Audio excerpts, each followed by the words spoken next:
32 and today's video is going to be our chapter 3 of class 12 history NCERT। तो हमारा chapter शुरू करने से पहले मैं आपको बता दूं, this year Studyship with Krati started crash course for class 12 student in which I'll be reaching you live and you will be able to cover your entire syllabus within 2 months। So the details of this course given here, this course is going to be paid course। अगर आपको और जानना है kindly contact me on the given number। I'm going to start new batch from 17th of September। तो अगर आप उससे पहले ये वीडियो देखते हैं contact me as soon as possible क्योंकि रजिस्ट्रेशन शुरू हो चुके हैं। एंड इन केस आप ये वीडियो उसके बाद देखते हैं, no issue, you can contact me क्योंकि हमारे हर मंथ जो है कोई ना कोई बैच जरूर होता है। Let's get started with our today's video. This video is part 3 of kinship caste and class. बाकी अदर 2 पार्ट्स के लिए visit the class 12 detail explanation history playlist, तो वहां पे आपको मिल जाएगी। अदरवाइज अटैच आई बटन है तो आप वहां से एक्सेस कर सकते हैं। जब जो हमारा पॉइंट 5 था वो हमने डिस्कस किया था कि उसमें किस तरीके से जो है हैंडल किया जाता था सोसाइटी को, वर्ण सिस्टम को। अब हम डायरेक्ट बात करते हैं महाभारत की, क्योंकि हमने स्टार्टिंग चैप्टर की थी किससे, महाभारत से की थी। Handling text historians in Mahabharata. So first is going to be language and content. तो जो महाभारत का लैंग्वेज है और जो कंटेंट है वो किस तरह का है। पहली बात तो ये जो ओरिजिनल महाभारत लिखी गई है वो संस्कृत में लिखी गई है। अब इसकी जो लैंग्वेज एंड कंटेंट है तो हिस्टोरियंस ने इसको 2 ब्रॉड हेड में डिवाइड किया है। First is narrative part. Narrative part is actually the portion जिसमें जो है स्टोरीज दी गई हैं, ठीक है, so that is narrative part. Deductive part is the portion जहां पे प्रिस्क्रिप्शन दिए हैं सोशल नॉर्म्स के लिए। So this is how story is divided into 2 broad categories. But sometimes हम देखते हैं जो नैरेटिव पार्ट है महाभारत का वहां हमें प्रिस्क्रिप्शन मिल जाते हैं सोशल नॉर्म्स के, और जो डिडक्टिव पार्ट है महाभारत का वहां पे हमें कई बार स्टोरीज मिल जाती है। 6.2 ऑथर्स एंड द डेट। तो ऑथर्स एंड डेट, किसने इसको लिखा, कब लिखा, कैसे लिखा, all we will see. Original stories जो है वो सूतास ने लिखी थी। सूतास ने बैटल फील्ड में जब रथ चलाने वाले जो रथ सारथी हुआ करते थे उन्होंने लिखी। उनके साथ पोएट्स वगैरह जाया करते थे, वो देख रहे हैं बैटल फील्ड में क्या हो रहा है और उसको ओरली जो है लोगों तक पहुंचाया। ये केवल ओरली लोगों तक पहुंचा था, लिखने का काम जो है बाद में शुरू हुआ था। So from 5th century BCE we see that it started to written in language. Then we see around 200 and 400 BCE large didactic portion section added. तो मतलब ये जो वक्त था ना 200 BCE से लेके 400 BCE तक का, इस वक्त तो बहुत बड़ा हिस्सा जो है महाभारत में ऐड किया गया था, डिडक्टिक सेक्शन ऐड किया गया था जो कि सिमिलरली मनुस्मृति जैसा ही था। अब बारी ये आती है कि जो महाभारत है वो एक टाइम में नहीं लिखी गई, मतलब कई सारा सेक्शन जो इसमें बाद में ऐड किया गया। वेद व्यास जो है ऋषि, उन्होंने इस ओरिजिनल महाभारत को लिखा है and he is attributed with this Mahabharat.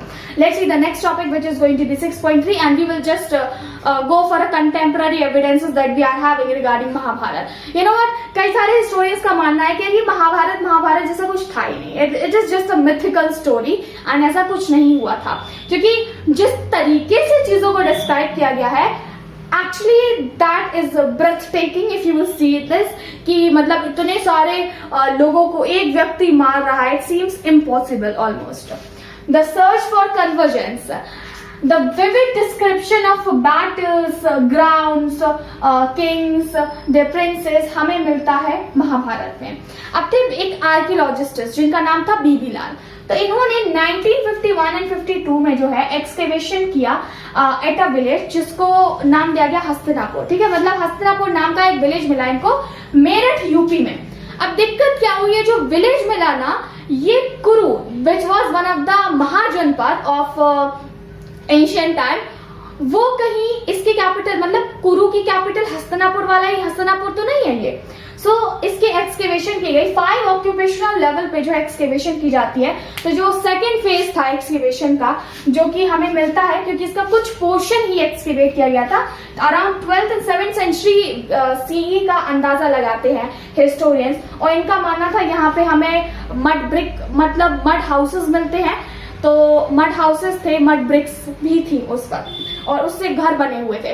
However this portion was not as clear. But third phase देखते हैं हम। थर्ड फेज यानी कि फेज से हमारा मतलब क्या है, ये जो खुदाई हो रही है ना, तो खुदाई में जो लेयर मिली है, फर्स्ट लेयर मिल गई तो उसको ये बोला गया कि रिसेंट टाइम की है, उससे पहली वाली मिल गई तो और पुरानी होगी, सो this is how. Second and third phase में हमें कुछ इंपॉर्टेंट चीजें मिलती है, इसलिए बाकी फर्स्ट, फोर्थ एंड फिफ्थ को मेंशन नहीं किया गया।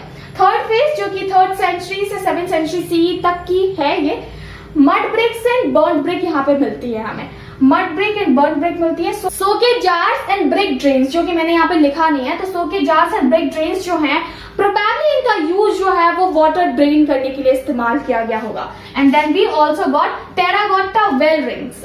तो टेराकोटा वेल रिंग्स का मल्टीपल टाइप, मतलब 2 चीजों के लिए इस्तेमाल किया गया होगा, या तो इनका ड्रेनेज पिट्स होंगे ये, या फिर जो है यहाँ पे वाटर स्टोर किया जाता होगा।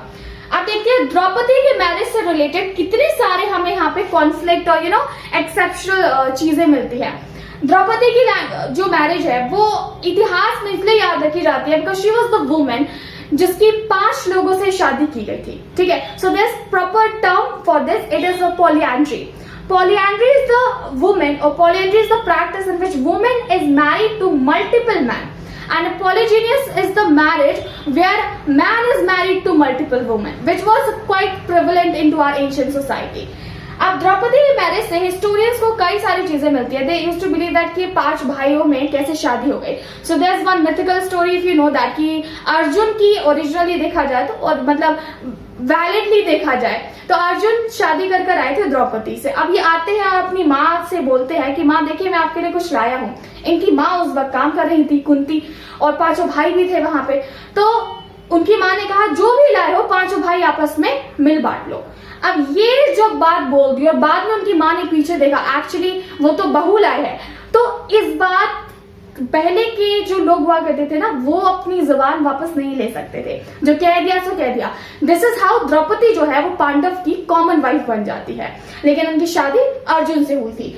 अब इसको हिस्टोरियंस अलग तरीके से देखते हैं। वो कहते हैं कि एक्चुअली देखा जाए तो हिमालयन रीजन जो था उस वक्त का, वहां पे वुमेन की शॉर्टेज हुआ करती थी, और शॉर्टेज होने की वजह से एक ही वुमेन को मल्टीपल मैन से मैरी कर दिया जाता था to sort out this problem, कि कोई भी जो है बिना शादी के ना रह जाए। So this was the practice that was done in Himalayan region. Another point is here is कि जो polyandry है, it was not acceptable in brahmanical context, मतलब ब्राह्मण इस चीज को एक्सेप्ट नहीं किया करते थे, उनके हिसाब से जो है ये सही नहीं है। बट अब यहाँ पे तो हुआ था ना, तो दोनों ही तरह के केसेस जो है वो अवेलेबल है। अगर कभी भी द्रौपदी मैरिज से रिलेटेड कोई क्वेश्चन आता है ना, और probably you will be getting questions कि ये जस्टिफाइबल किस तरीके से है, ठीक है, आपको किस तरीके से जस्टिफाई कर सकते हैं, तो आपको एग्जाम्पल देना होगा कि हिमालयन रीजन में कुछ इस तरह की प्रैक्टिस थी। Today my tongue is actually slipping a lot, so this is going to be the last one which I have to cover. 7th topic is going to be a dynamic text. A dynamic text मतलब Mahabharat is known as a dynamic text, and whenever student get this question into their examination they get confused कि मतलब मैंने तो ये पढ़ा ही नहीं है। सो dynamic text हम महाभारत को इसलिए बोलते हैं क्योंकि इसकी जो स्टोरीज है ना, ये सब कॉन्टिनेंट में अलग अलग तरीके से कही गई है। स्टोरी का प्लॉट एक ही है। प्लॉट क्या है कि पांडव है, 5 भाई है, तो इनकी लड़ाई चल रही है कौरवों से जो कि 100 भाई है।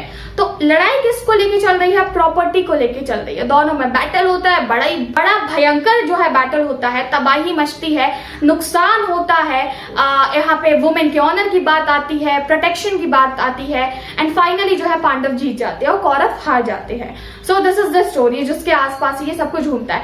बट स्टोरी में ट्विस्ट है हर जगह। फॉर इंस्टेंस अगर आप किसी और एरिया से बिलोंग करते हैं, नॉर्थ रीजन को छोड़ के, तो just let me know in the comment section कि what sort of different thing you know about Mahabharata. जैसे कि हो सकता है भीम का नाम साउथ की जो महाभारत है उसमें थोड़ा अलग हो सकता है भीम का नाम साउथ की महाभारत में अलग हो, या फिर पांडव्स के नेम जो है वो नॉर्थ इंडियन वालों के लिए थोड़े चेंज हो गए हो, या फिर वेस्टर्न जो पार्ट है इंडिया का वहां पे महाभारत के प्लॉट में थोड़ा चेंज हो। सो लाइक कहानी को अलग अलग तरीके से सब जगह कहा गया है, बट बेसिक प्लॉट वही है, भाइयों की लड़ाई होती है प्रॉपर्टी के लिए। This was our chapter. Many of you just used to text me on Instagram that please let us know the important question of this chapter. So I'm just going to give you the questions into this chapter. Question mainly you will be receiving on to Mahabharata. Why Mahabharata is a dynamic text? ठीक है। दूसरा question जो आता है इसमें वो content वगैरह से रिलेटेड नहीं आता, but the search of convergence, तो इस वाले टॉपिक को अच्छे से पढ़ लीजिएगा।